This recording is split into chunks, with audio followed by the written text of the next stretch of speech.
बिस्मिल्लाहिर्रहमानिर्रहीम। आप देख रहे हैं मेरा यूट्यूब चैनल और फेसबुक पेज लीगल ईगल्स। बात करेंगे 2000 केस के अंदर और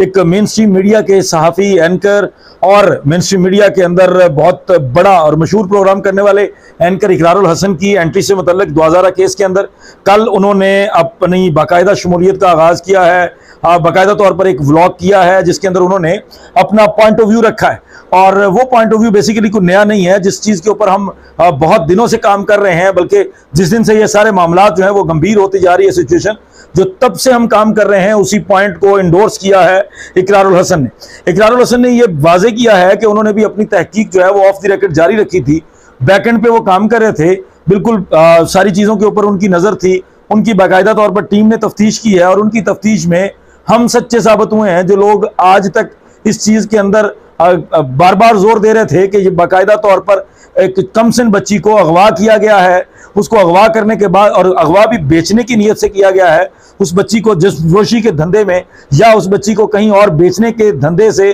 उस नीयत से उस बच्ची को अगवा किया गया है कराची से, और उसको बहलाना फुसलाना जिस तरह से भी बच्ची को ट्रैप किया गया है। और उस सारी चीज़ के अंदर एक बाकायदा तौर पर मुनज़्ज़म किस्म का ग्रोह गैंग शामिल है, जिसका इस वक्त मरकजी किरदार एक बहुत ही छोटे मुंह वाला लड़का ज़हीर है और बाकायदा तौर पर उसका पूरा ख़ानदान उसका सपोर्टर है और मुबैना तौर पर चंद यूट्यूबर्स भी इस वक्त उसका साथ दे रहे हैं। तो इसी सारे इशू को लेकर इकरारुल हसन जो है वो थोड़ा देर आए दुरुस्त आए, लेकिन उन्होंने भी अपना जो है ना वो अपनी एंट्री मारी है कि अब मैं भी आपको बता रहा हूं कि मेरी तफ्तीश भी यही कहती है। तो ये अहमद शेर कहता है, शाहिद हुसैन कहता है, सोराब कहता है, साकिब बशीर कहता है, ये जो सारे लोग लगे हुए हैं, मेरी तहकीक भी यही कहती है।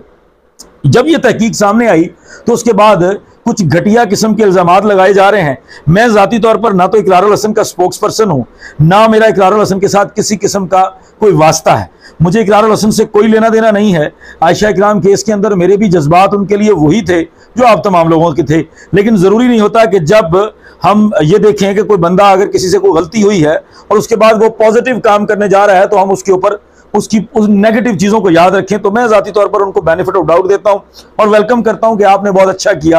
आप जैसे लोगों की ज़रूरत थी। मेरे अपने व्लॉग्स के कमेंट सेक्शन के अंदर, मेरे व्हाट्सएप के ऊपर मुझे बेइंतहा किस्म की ऐसी आरा मिलती थी जिसके अंदर लोग ये पूछ रहे थे कि हजूर कहाँ है वो इकरारुल हसन जो सरेआम की टीम थी, कहाँ है सरेआम का प्रोग्राम। क्योंकि सरेआम पाकिस्तान नहीं दुनिया भर में जाना जाता था इस चीज़ के लिए कि वो ऐसी जगहों पर भी पहुंच जाते थे जहां हम नहीं पहुंच सकते। जैसे अभी तो यूट्यूबर्स भी पहुंच जाते हैं, ये 2000 के घर, ज़हीर के घर, लेकिन जो इकरारुल हसन की अप्रोच थी, जो इकरारुल हसन का स्टाइल था, वो शायद मिसिंग था इस सारे सिनेरियो के अंदर। और अगर कहीं लकीली वो मिल जाता, स्टार्ट में मिल जाता, दरमियान में मिल जाता, तो उससे बहुत फायदा होना था। क्योंकि अब तो अदालतों के अंदर चीज़ें बहुत क्लियर हैं, वाजे हैं और मेडिकल रिपोर्ट आने के बाद हमारा मुकदमा बड़ा मजबूत हो चुका है। लेकिन फिर भी मैं इकरारुल हसन का भी शुक्रिया अदा करता हूँ कि उन्होंने इस मामले के अंदर वो आए हैं और अपना मस्बत किस्म का किरदार अदा करना चाहते हैं। एक बड़ी ज़रूरी चीज़ थी, पहले मैं नहीं चाहता था कि इसके ऊपर बात हो।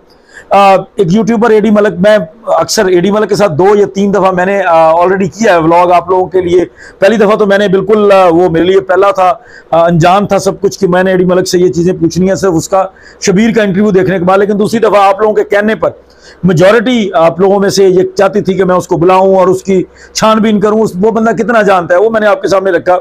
एडी मलिक की तरफ से एक लाइव सेशन के अंदर खातून नुमा के एक एलिगेशन लगाया गया है और उसके अलावा एक कमेंट मंजर आम पे आया है जिसके अंदर नहायत बेहुदा किस्म के अल्फाज इस्तेमाल किए गए हैं, नहायत अनप्रोफेशनल किस्म का। और मैं नहीं समझता कि वो अल्फाज किसी सहाफ़ी के हो सकते हैं, किसी एक्ट्रेस के हो सकते हैं, किसी होस्ट के हो सकते हैं, बल्कि वो किसी बाजारी के हो सकते हैं। उन अल्फाज के अंदर बदतमीजी की गई है और उसके अंदर यह क्लेम किया गया है कि चूंकि इकरारुल हसन ये इंटरव्यू चाहते थे, जिस तरह वो उनके पास सिवाय इसके कोई और एलिगेशन नहीं है और बच्ची भी इस एलिगेशन को एंडोर्स कर देती है, तो ये एलिगेशन लगाया गया है कि जिस तरह आम यूट्यूबर्स चाह रहे थे उस बच्ची का इंटरव्यू करना, इसी तरह इकरारुल हसन इंटरव्यू करना चाहते थे और उस इंटरव्यू के ना मिलने की वजह से इकरारुल हसन साहब गुस्से में आ गए हैं और उन्होंने ये सारा प्रोपेगेंडा कर दिया जी, उन्होंने ये बात बोल दी है। तो पहली चीज़ तो ये कि इकरारुल हसन ने कोई नई बात नहीं बोली, हम पहले दिन से ये बोल रहे हैं, हम इसी के ऊपर काम कर रहे हैं और मैं समझता हूं कि इकरारुल हसन ने बहुत देर से उसके अंदर एंट्री मारी है, लेकिन ये मेरा ख्याल है इस चीज को क्लियर करने की जरूरत नहीं है कि ये तो बेबुनियाद किस्म की बकवास है। लेकिन उसमें एडी मलिक ने जिक्र किया है कि जनाब मेरे से भी उनकी टीम ने राब्ता किया था, तो वो पहले मैं सोच रहा था कि इस चीज को आप लोगों के सामने रखना चाहिए कि नहीं, लेकिन फिर मुझे मुनासिब लगा कि मैं इस चीज को जरूर आप लोगों के साथ शेयर करूं। मैंने आप लोगों के साथ शेयर करने से पहले इस चीज को जो कंसर्न पर्सन था मेरे और इकरार भाई के दरमियान राब्ते के लिए, उनसे भी मैंने इस चीज का जिक्र कर दिया हुआ था कि मैं अपने व्लॉग के अंदर और अपने लाइव के अंदर जिक्र कर चुका हूं, और अब मैं व्लॉग के अंदर जिक्र करूंगा इस बात का। और मैंने एडी मलिक को भी इस चीज का इंदिया दे दिया कि भाई अब मैं इस चीज का जिक्र जरूर करूंगा, आपसे काउंटर होता है तो कर लें। सर, जो एडी मलिक साहब की तरफ से एलिगेशन है, या एडी मलिक साहब की तरफ से बहुत बड़ा दावा है कि मेरे साथ भी राब्ता किया गया और इसीलिए जो इकरारुल हसन जो है ना वो भड़क उठे हैं, ये वो। तो इकरारुल हसन की जो टीम है उनमें से एक बहुत ही मुअज़्ज़ज़ मेंबर हैं, उनके प्रोड्यूसर हैं, उनकी तरफ से मेरे साथ राब्ता किया गया, क्योंकि वो समझ रहे थे कि मैं 2000 केस को कवर कर रहा हूं और मैं शायद एक्सेस कर सकता हूं 2000 और ज़हीर तक, तो मैं उनका एक इंटरव्यू मैनेज करवाऊं और मैं उनको कहूं कि जनाब आप जो है ना इनको इंटरव्यू दें, क्योंकि मेन स्ट्रीम के एक मशहूर आदमी हैं और इनके साथ जो इंटरव्यू होगा, जाहिर है इकरारुल हसन की तरफ से भी उनका कंसर्न कोई रेटिंग लेना नहीं था इस मामले में, मुझे पता है। वो ये चाहते थे कि मैं उन जाके उन हकायक को सामने लेके आऊं जो आप लोग कोशिश कर रहे हैं, लेकिन डायरेक्टली कुछ चीजें रह रही हैं। मेरे साथ जब राब्ता किया गया तो वो राब्ता करने की वजह उन्होंने मुझे ये बताई कि चूंकि हमने देखा है कि आपने उन लोगों को अपने ऑफिस में बुलाया है या आप उन लोगों के साथ राब्ते में हैं जिन्होंने 2000 और ज़हीर का इंटरव्यू किया है। इमरान अली की तरफ उनका इशारा था, क्योंकि इमरान अली वो पहले एंकर थे या होस्ट थे या यूट्यूबर थे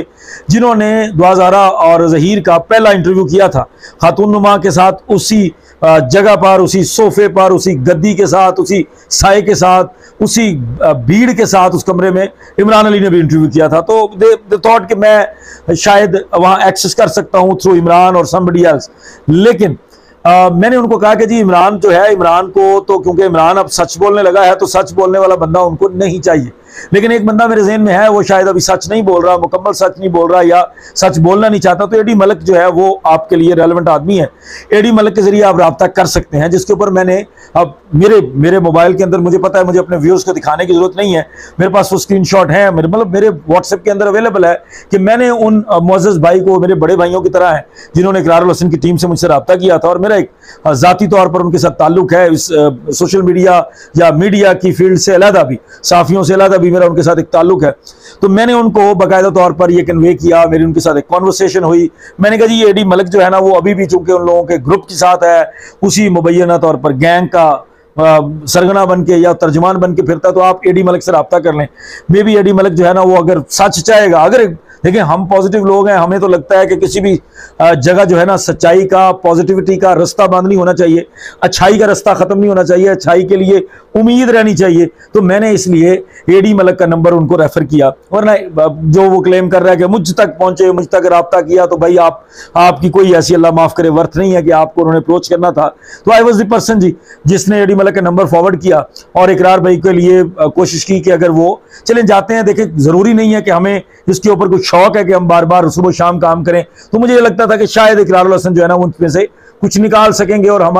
हमारी मुश्किल आसान हो जाएगी, पूरे दुनिया के वालिदैन की मुश्किल आसान हो जाएगी, आप तमाम सुनने वालों की मुश्किल आसान हो जाएगी, जो सुबह दोपहर शाम आप लोगों को इंतजार रहता है कि कोई खबर आ जाए कि बच्ची अपने माँ बाप के पास चली गई है, कोई अच्छी खबर आ जाए। तो मैं ये चाहता था कि हमें कोई क्रेडिट नहीं चाहिए इसमें से। मैं ये कोशिश करता हूं, मैं इनको एडी मलिक का नंबर देता हूं, एडी मलिक को भी कहता हूं कि यार आपको फोन आएगा, आप कोशिश करें इसको अरेंज करवाएं। बहरहाल मैंने उनको नंबर फॉरवर्ड किया, उन्होंने इससे बात की, इसने अपनी पूरी कोशिश की। इसके लिए कोई बहुत छोटी बात नहीं थी कि सरेआम के प्रोड्यूसर की कॉल आ रही है, और ये छोटी बात नहीं थी, बहुत बड़ी बात थी। तो जब सरेआम टीम के इतने सीनियर आदमी की कॉल आती है ऐसे बंदों को, और वो भी मेन स्ट्रीम मीडिया से जो लोग जुड़े हुए हैं और जिनका मैं जिक्र कर रहा हूँ मेरे बड़े भाइयों की तरह है, उनका बड़ा किरदार है,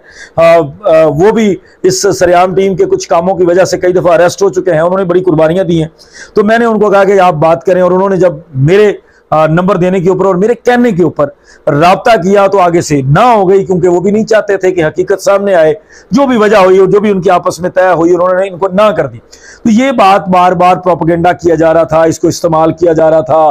आपको हमें डिस्करेज करने के लिए, डीमोरलाइज करने के लिए इस पॉइंट को यूज किया जा रहा था। तो ये जरूरी था आप लोगों के इल्म में लाना कि ये कोई बड़ी तोप चीजें नहीं है। हमारे जैसे लोगों ने ही बेसिकली ये चाहा था कि ये चीजें पॉजिटिव हो सकती हैं। तो मैं जाती तौर पे वो बंदा हूं, मेरे पास पूरा एविडेंस है, मेरे पास कुछ सेव है कॉन्वर्सेशन जिसके अंदर मैंने इकरारुल हसन के प्रोड्यूसर साहब हैं उनको बाकायदा तौर पर कहा कि ये बंदा शायद अरेंज कर सकता है। तो लिहाजा ये बिल्कुल फजूल का प्रोपेगेंडा है कि बड़ा कोई इन लोगों ने मार्का मारा है, इन लोगों ने बड़ा कोई एक्सपोज किया है। मैं वेलकम करता हूं अगेन इकरार भाई को कि खुदारा अब इसके ऊपर काम कीजिएगा। अब ये ना हो कि आप इस छोटी सी एक कावश करके इसमें से दोबारा वापस चले जाइएगा। तो कोशिश कीजिएगा, चूंकि हम जितने भी लोग होंगे हमें मिल के इस चीज के ऊपर काम करने की जरूरत है। और मैं भी कोशिश करूंगा कि आने वाले दिनों में इकरार भाई के साथ, इकरारुल हसन के साथ इस तरह का कोई एक जॉइंट किस्म का आपके सामने कोई व्लॉग लेके आऊं, कोई इंटरव्यू लेकर आऊं जिसके अंदर हम उनकी तहकीक जो उन्होंने की है, जो हमने उनकी मदद की है, इन सारी चीजों को आपके सामने रख सकें। तो तब तक मुझे इजाजत दें, जैसी कोई अपडेट होगी मैं इंशाअल्लाह ताला आपके साथ शेयर करूंगा। तब तक मुझे इजाजत दें, बहुत शुक्रिया, अस्सलाम वालेकुम।